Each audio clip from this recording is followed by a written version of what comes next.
everyone, this is Camdin McDonald, and today, welcome back to a face cam video. I know it's been a very long time since I've done this, since I've been working on more Lego animations and whatnot. Anyways, I'm going to teach you about one of the most famous ships in all history, the RMS Titanic.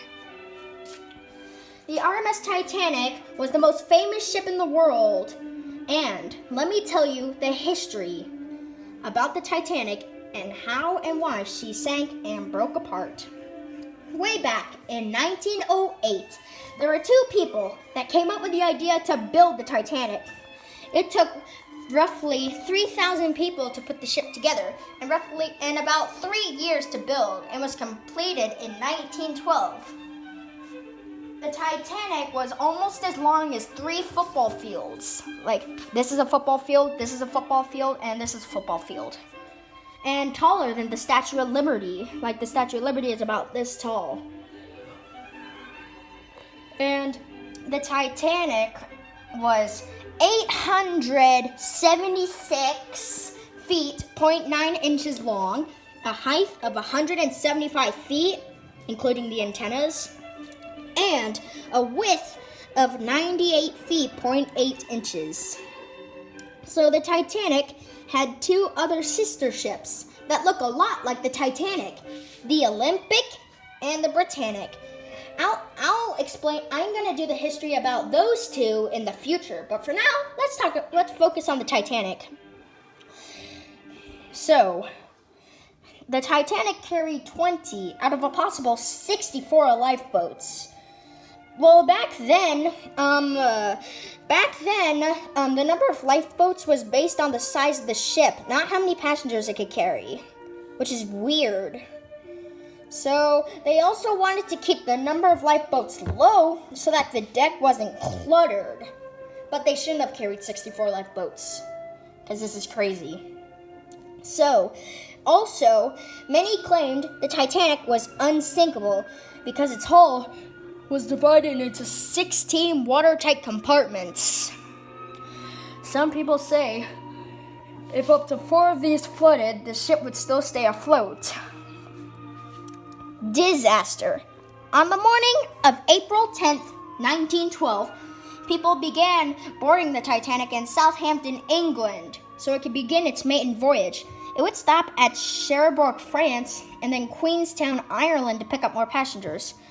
Then began its long journey across the North Atlantic Ocean all the way to New York City. So, on April 14th, 1912, warnings were coming in of icebergs from other liners. So Captain Edward Smith, he was the captain of the ship, had plotted a new course and continued to steam at full speed. And plus, the Titanic's highest speed was 27 miles per hour. So, as it became dark, the temperatures were dropping to below freezing, and there was no moonlight or waves, making it difficult to see approaching icebergs. At 11:39 p.m., the ship's lookout, Frederick Fleet, had spotted an iceberg from the crow's nest. He rang the warning bell and telephoned the officers at the ship's bridge, shouting, "Iceberg, straight ahead." Thank you, narrator. Frederick Fleet had spotted the iceberg with his eyes as the crow's nest binoculars were locked away. The key's owner, Officer David Blair, had been removed from the Titanic's crew at the last minute and forgot to hand over the key. The officers on the bridge quickly turned the ship away from the iceberg, but it was too late.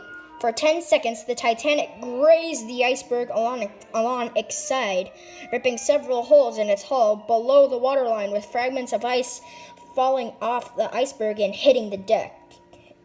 Well, many passengers didn't even feel the collision, and they turned the ship the opposite way so they can keep it from hitting the propellers, which is pretty clever if you tell me.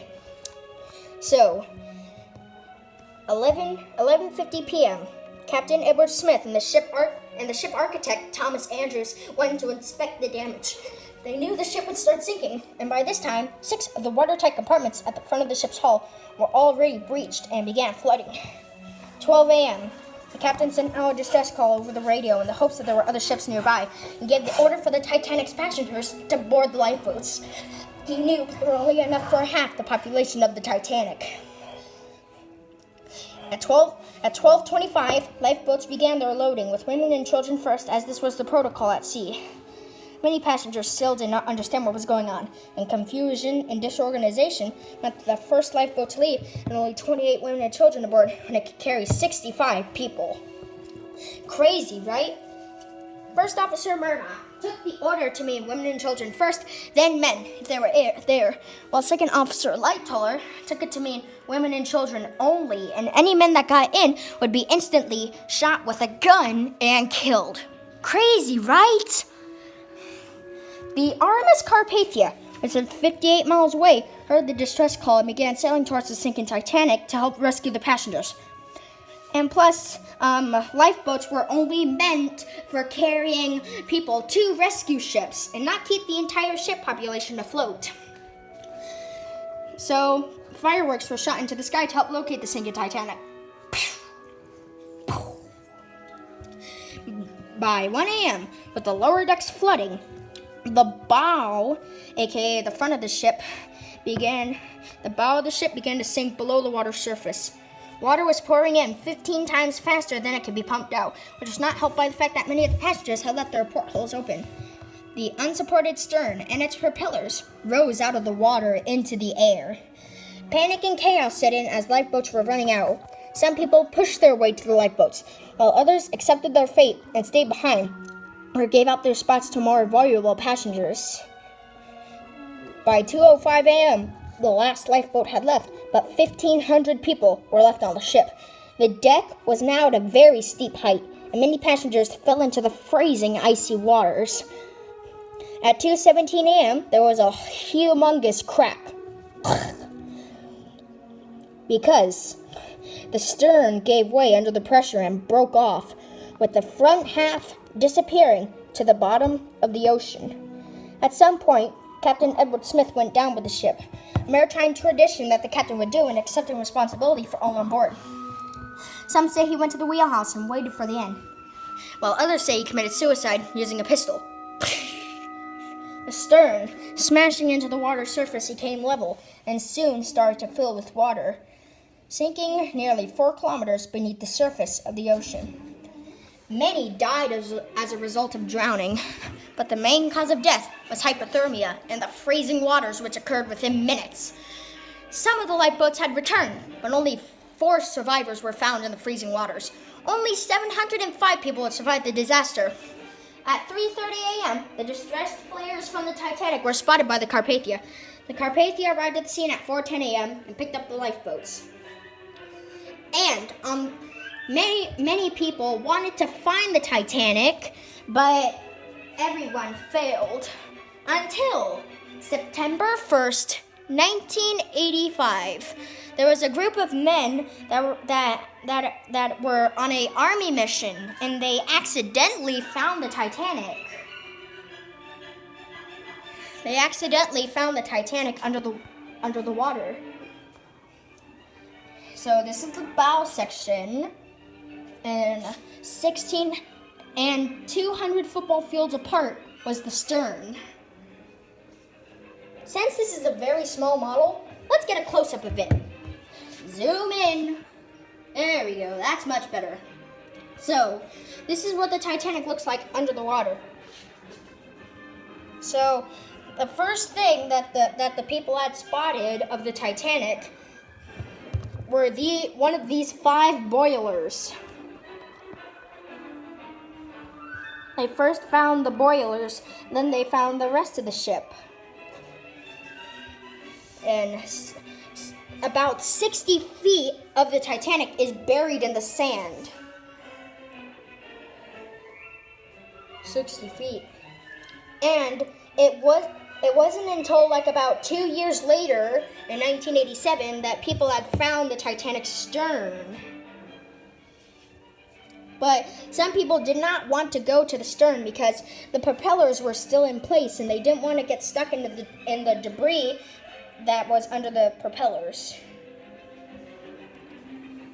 So the first thing that the people saw of the stern was the front of the stern. And these two boilers were a part of the Titanic's engine room.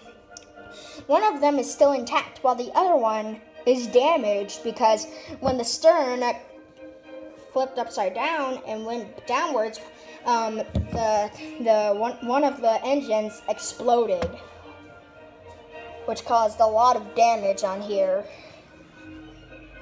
And that is the history of the RMS Titanic. So thanks for watching. Please give a big fat thumbs up if you like this video. And be sure to tune in next time when we talk about the RMS Olympic, one of the Titanic's sister ships. And please subscribe. See you next time. Bye.